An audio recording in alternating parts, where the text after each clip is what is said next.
Hello साथियों, स्वागत है आपका अपने चैनल एग्जाम स्टडी बाय आलोक में। और आज हम करने वाले हैं प्रैक्टिस सेट नंबर 10।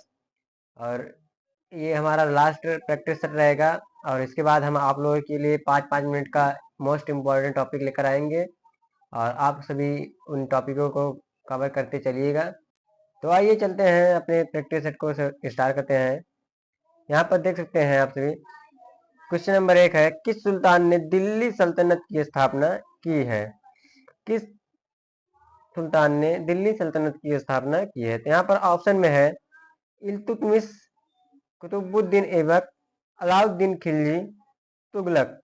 इसका राइट आंसर हो जाएगा कुतुबुद्दीन ऐबक। कुतुबुद्दीन ऐबक इसका राइट आंसर हो जाएगा। क्लियर है? आगे चलते हैं। क्वेश्चन नंबर 2 है, किस आंदोलन के दौरान रॉलेट एक्ट का विरोध किया गया था? यहाँ पर ऑप्शन में है असहमति आंदोलन, असहयोग आंदोलन, नागरिक अवज्ञा आंदोलन, आउट ऑफ इंडिया मूवमेंट। जिसका राइट आंसर हो जाएगा असहयोग आंदोलन। असहयोग आंदोलन के दौरान रॉलेट एक्ट का विरोध किया गया था। क्लियर है? आगे चलते हैं। क्वेश्चन नंबर 3 है, किस युद्ध ने भारत में अंग्रेजों की सत्ता को मजबूत किया? किस युद्ध ने भारत में अंग्रेजों की सत्ता को मजबूत किया? तो यहाँ पर ऑप्शन में है पानीपत का पहला युद्ध, प्लासी की लड़ाई, बक्सर की लड़ाई, करताल का युद्ध। तो इसका राइट आंसर हो जाएगा प्लासी की लड़ाई। प्लासी की लड़ाई के बाद भारत में अंग्रेजी सत्ता का शासन मजबूत हो गया। क्लियर है? आगे चलते हैं। क्वेश्चन नंबर 3 है, किस युद्ध ने भारत में अंग्रेजी सत्ता को मजबूत किया?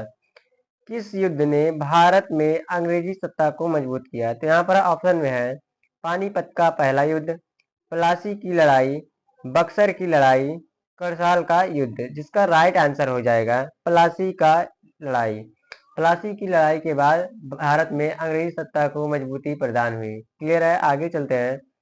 क्वेश्चन नंबर 4 है, किस वर्ष में भारत का विभाजन हुआ?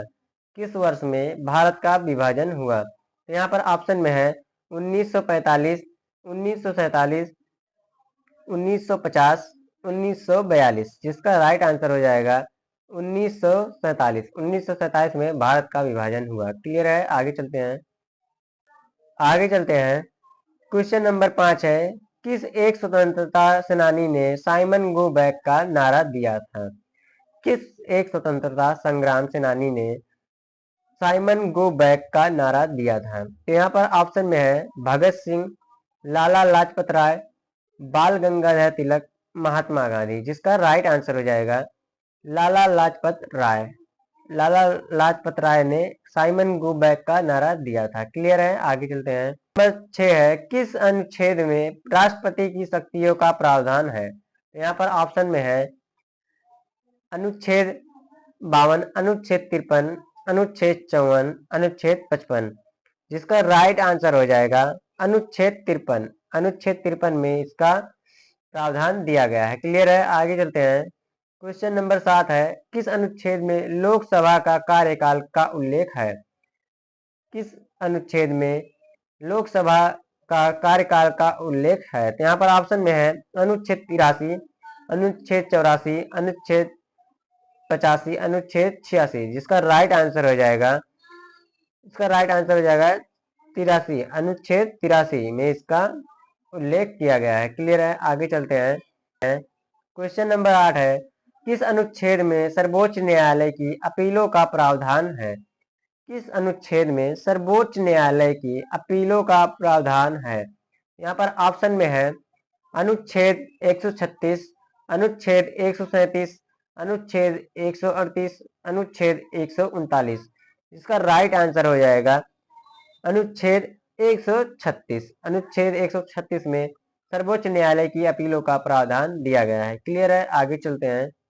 क्वेश्चन नंबर 9 है, किस अनुच्छेद में गैर कानूनी गतिविधियों का प्रावधान है? किस अनुच्छेद में गैर कानूनी गतिविधियों का प्रावधान है? यहाँ पर ऑप्शन में है अनुच्छेद 19, अनुच्छेद 20, अनुच्छेद 21, अनुच्छेद 22। जिसका राइट आंसर हो जाएगा अनुच्छेद 19। अनुच्छेद 19 में गैर कानूनी गतिविधियों का प्रावधान दिया गया है। क्लियर है? आगे चलते हैं। क्वेश्चन नंबर 10 है, ब्याज दर का निर्धारण किससे होता है? ब्याज दर का निर्धारण किससे होता है? तो यहाँ पर ऑप्शन में है सरकार से, रिजर्व बैंक से, निजी बैंक से, उपरोक्त सभी। यहाँ पर इसका राइट आंसर हो जाएगा उपरोक्त सभी। उपरोक्त सभी से ब्याज दर का निर्धारण किया जाता है। क्लियर है? आगे चलते हैं। क्वेश्चन नंबर 11 है, भारत का केंद्रीय बैंक कौन सा है? भारत का केंद्रीय बैंक कौन सा है? यहाँ पर ऑप्शन में है भारतीय reserve bank, state bank of India, Punjab national bank, bank of Baroda. इसका राइट आंसर हो जाएगा भारतीय रिजर्व बैंक। भारतीय रिजर्व बैंक इसका राइट आंसर हो जाएगा। क्लियर है? आगे चलते हैं। क्वेश्चन नंबर 12 है, उपभोक्ता वस्त्र का मतलब क्या है? उपभोक्ता वस्त्र का मतलब क्या है? यहाँ पर ऑप्शन में है जो उपभोक्ता स्वयं उपयोग करता है, जो उद्योग के लिए आवश्यक है, जो निर्यात के लिए आवश्यक है, जो सरकारी खरीद के लिए आवश्यक है। जिसका राइट आंसर हो जाएगा इसमें से ऑप्शन ए, जो उपभोक्ता स्वयं उपयोग करता है। क्लियर है? आगे चलते हैं। क्वेश्चन नंबर 13 है, भारतीय अर्थव्यवस्था की योजना अवधि कितनी होती है? भारतीय अर्थव्यवस्था की योजना अवधि कितनी होती है? तो यहाँ पर ऑप्शन में है 5 वर्ष, 10 वर्ष, 15 वर्ष, 20 वर्ष। जिसका राइट आंसर हो जाएगा 5 वर्ष। भारतीय अर्थव्यवस्था की योजना की अवधि होती है 5 वर्ष। क्लियर है? आगे चलते हैं। क्वेश्चन नंबर 14 है, आर्थिक विकास का क्या अर्थ है? आर्थिक विकास का क्या अर्थ है? यहाँ पर ऑप्शन में है जीडीपी में वृद्धि, औसत आय में वृद्धि, उपरोक्त सभी, केवल उद्योग में वृद्धि। इसका राइट आंसर हो जाएगा जीडीपी में वृद्धि। जीडीपी जब बढ़ेगी तभी आर्थिक विकास हो पाएगा। क्लियर है? आगे चलते हैं।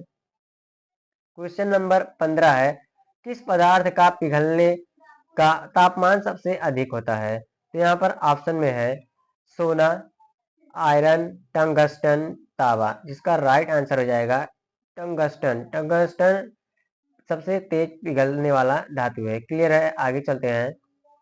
क्वेश्चन नंबर 16 है, मांसाहारी पौधे का उदाहरण कौन सा है? मांसाहारी पौधे का उदाहरण कौन सा है? तो यहाँ पर ऑप्शन में है तुलसी, मिंट, बीनस फ्लाई ट्रैप, घास। जिसका राइट आंसर हो जाएगा बीनस फ्लाई ट्रैप। इसका राइट आंसर हो जाएगा। क्लियर है? आगे चलते हैं। क्वेश्चन नंबर 17 है, भूकंप को मापने के लिए कौन सा उपकरण प्रयोग किया जाता है? भूकंप को मापने के लिए कौन सा उपकरण प्रयोग किया जाता है? तो यहाँ पर ऑप्शन में है थर्मामीटर, सिस्मोग्राफ, बैरोमीटर, स्पीडोमीटर। जिसका राइट आंसर हो जाएगा सिस्मोग्राफ। सिस्मोग्राफ से भूकंप को मापा जाता है। क्लियर है? आगे चलते हैं। क्वेश्चन नंबर 18 है, आइनोस्फीयर में कौन सा गैस अधिक होती है? आइनोस्फीयर में कौन सा गैस अधिक होती है? तो यहाँ पर ऑप्शन में है oxygen, nitrogen, helium, carbon dioxide. जिसका राइट आंसर हो जाएगा हीलियम। हीलियम गैस आइनोस्फीयर में सबसे अधिक होती है। क्लियर है? आगे चलते हैं। क्वेश्चन नंबर 19 है, पानी का गर्म होने पर उसका घनत्व क्या होता है? तो यहाँ पर ऑप्शन में है बढ़ता है, घटता है, समान रहता है, पहले बढ़ता है फिर घटता है। यहाँ पर इसका राइट आंसर हो जाएगा घटता है। जब पानी को हम गर्म करते हैं तो उसका घनत्व कम होता है। क्लियर है? आगे चलते हैं।